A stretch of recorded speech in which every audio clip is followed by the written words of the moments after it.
So, y'all want to know what I rank Zack Snyder's Justice League out of 10. Now, I'm going to give you guys my rating, and then I'm going to tell you the pros and cons, okay? So, out of 10, I'm going to give Zack Snyder's Justice League a 9.5. And here's why I'm not giving it a 10. Sometimes Zack does go a little overboard with the slow motion. I understand that. For example, the scene with Wonder Woman when she's cutting off Steppenwolf's head, that really didn't need to be in slow motion. However, the scene with the Flash when Batman's throwing the Batarang at him and it's in slow motion, that's a nice slow motion shot. That's one. Now, two. Remember the scene with Batman and Aquaman when they're walking and then Aquaman swims off? They're talking, but then Aquaman swims off, and then Batman's still there, and then them girls came out and started singing. Zack kind of sometimes he puts scenes in movies that doesn't really need to be in there. Maybe I missed something, but I remember when I watched Justice League when it premiered on HBO Max, I was like, why was this? I was like, this is kind of a pointless scene. Sometimes Zack puts pointless scenes in there. Those are the only two cons I have. Sometimes he does overuse slow motion, and sometimes he does put scenes in there that really don't need to be in there.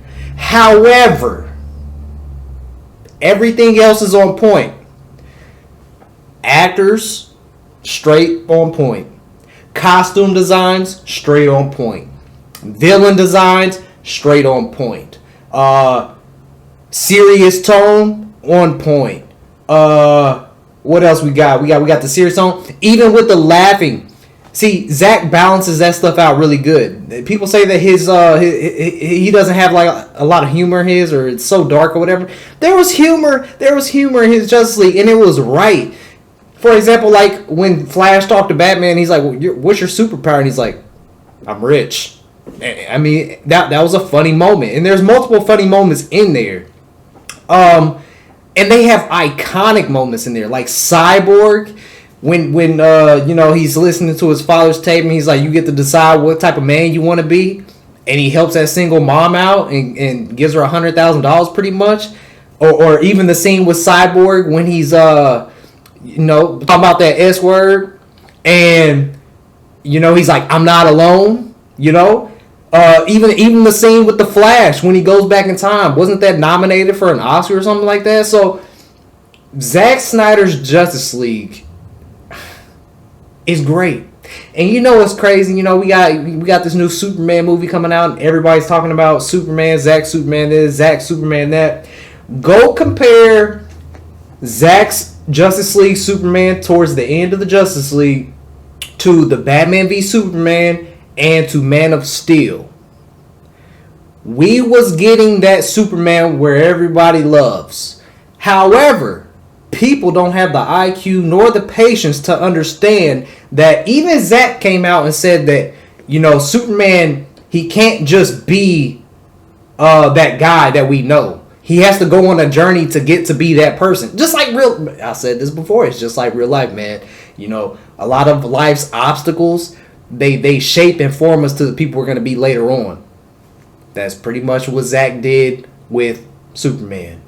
We was getting to that beacon of hope Superman at the very end. If you go watch that Steppenwolf fight, you can tell the aura of Superman was coming. It was coming. That Superman that everybody knows and loves, he was coming. If you go compare it to Man of Steel and Batman v Superman, it was coming. But people don't have the patience nor the IQ to even understand that. And it's so crazy. And Zack is completely right, man. He is completely right. You don't just go there. You just don't end up there as a person. You have to go on a journey to get to that destination. But people don't understand that, I guess, man. I give Zack's Superman or Justice League 9.5 out of 10. Easy for me, man. Easy for me. So many iconic moments. The dialogue was great. Just everything was good. Fight scenes, choreography, all that, man. All of it. And hopefully one day we get to see the restore of the Snyderverse.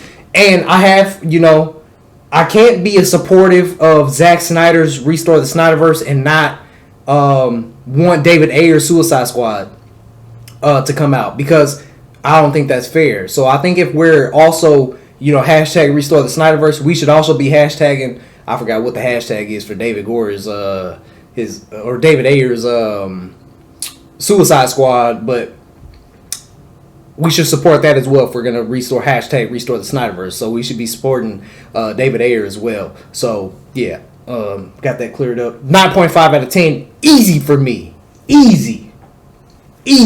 So you guys gotta let me know, what would you rank Zack Snyder's Justice League out of 10? 9.5, easy for me, man. It will be, I ain't gonna lie, it would be a straight 10 if sometimes the slow-mo is a little overused, and sometimes there's scenes in there that don't need to be there. Other than that, Zack's GOAT. I don't know what to tell y'all, man. 9.5 out of 10. Let me know what you rank it out of 10. I'm gonna catch y'all on the next one. 100,000 subscribers, subscribe time. Let's go.